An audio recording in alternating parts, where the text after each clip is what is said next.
how can a single judge in Texas halt a rule for the whole country? That's a question I've gotten a lot recently, including just recently with the halt to the Department of Labor's increase to the minimum exempt salary that got halted in court by a Texas federal judge. Likewise, the non-compete ban in the U.S., also halted by a Texas federal court judge. And so some people will say, like, is this a Texas Supreme Court? How can they decide this? And so to give just a quick breakdown, there are two different court systems in the U.S. Each state does have its own state court system, but this is not happening. This is not like a Texas state court, because there's the federal court system. So all through the U.S., there's three levels. So there's district courts. So in each state, so Texas has districts all over each state, and then there's the Court of Appeal above that. So that'll be a few states together, their appeals court. Texas is in the Fifth Circuit. And then there's the highest level, which is the ultimate appeals court for the whole country, which is the U.S. Supreme Court. And yes, the state court systems ultimately go up to the U.S. Supreme Court too, but all of this is happening in federal court. And so two questions. Why can a federal court issue a decision that impacts the whole country? And why is this always happening in Texas? So in federal court, the judges, when things come, like the Department of Labor's increase to the minimum salary, the judge looks at it and gets to decide what the remedy is or how they decide it. They can say, okay, this is going to be limited to just these parties. So there have been three active challenges in federal court to the Department of Labor's increase, for example. And so the court could look and say, I'm just going to hold it for these parties. And that happened. So here, the judge that ultimately halted it for the whole country, earlier this year, he issued a preliminary injunction that's like, we're going to pause it, but just for the state of Texas as a government employer. So not like companies that happen to be in Texas. But so that was a more limited remedy. He did not do it nationwide, which was a bit surprising. But with this decision, he looks and ultimately they'd had arguments and more filings and all of this. But when the decision was to halt it, in the judge's eyes, you get to decide, is this just for the state of Texas and the other groups that had joined onto the suit, or is this nationwide? And the reasons why you might have nationwide, and there's two things, either a nationwide injunction or a vacatur, like erasing the rule. In the vacatur, for most people watching this, it basically means exactly the same thing. It halts it nationwide. And so I'm just going to use that terminology. But here, the judge did issue, he vacated the rule nationwide. And some of the reasons you might want to do that is if you don't, then you have so many lawsuits coming in. Like literally every single employer would have to halt that. And I know a lot of people are like, fine, that would be a great idea.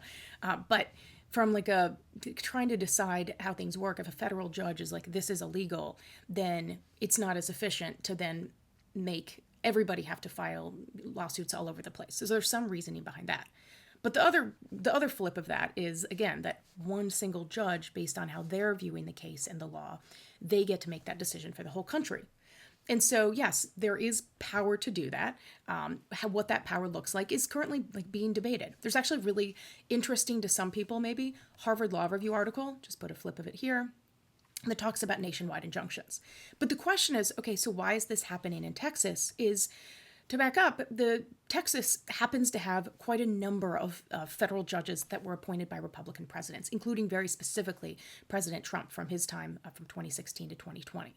Because one of the powers that the president does have is to nominate judges for the federal bench. And while they have to be confirmed, President Trump, under his administration, had prioritized federal judges. And Texas in particular has a lot of judges that had worked in the office of Attorney General. So if you see Ken Paxton in the news, a lot of the judges now on the bench had worked in that Texas state system.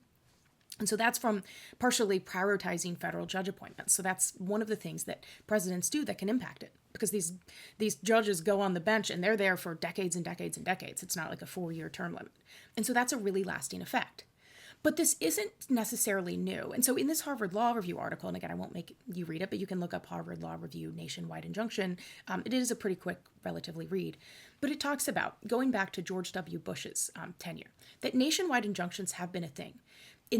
Under his administration, George W. Bush, there were 6 nationwide injunctions. I'll just say that, whether it's a vacatur or a nationwide injunction, like a nationwide halt. There were 6 under his administration. Half of those were halted by Democratic judges. Under President Obama, there were 12 nationwide injunctions halted in court.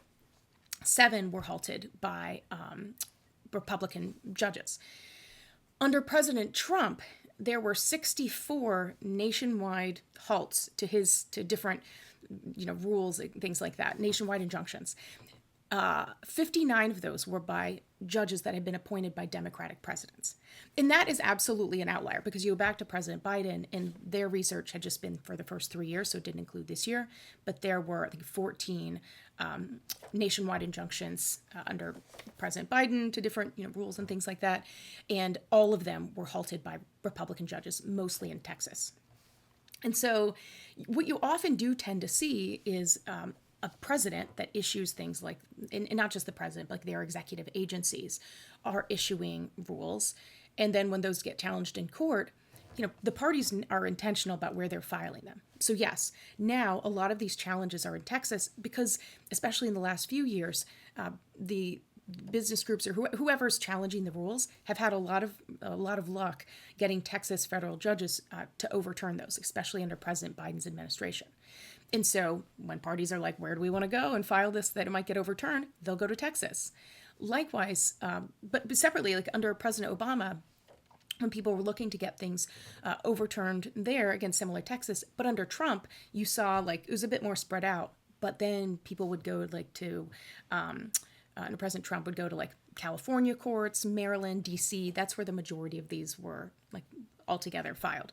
And so people are very strategic about where they're filing it.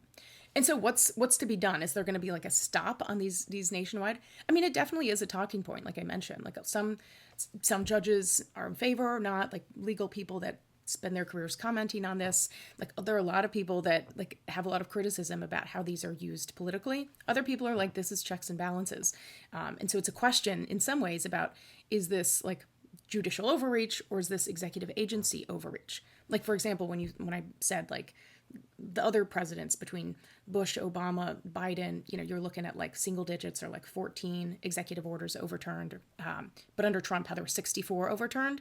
Some also, as President Trump and his administration, as they say in the law review article, did a lot to kind of test those boundaries. And so that's also why there were more things challenged in court. That's what they say. And so there are a lot of questions about what can you do? Can you limit things to just party-specific relief? So you have to file a lawsuit to get relief. But as I mentioned, that makes it pretty inefficient. So it's hard to see that getting happening. Different circuits have been saying things to their judges, and overall, they're like legal conferences talking about whether to limit a bit this nationwide impact. So you're not having as much of the forum shopping of like, I'm going to file in this court because I think I'm going to get this result. But so I don't expect this to end anytime soon. Certainly with the shift in administration from President Biden's administration to President Trump's administration, you're certainly likely to see very different executive agency rules. So we'll see if, like last time, under President Trump, there will be a lot more executive agency orders and a lot more that get challenged in court. But that's why, and I know this is like an explanation, but that's the background behind it. If you're interested, as I mentioned, the article that you can read more.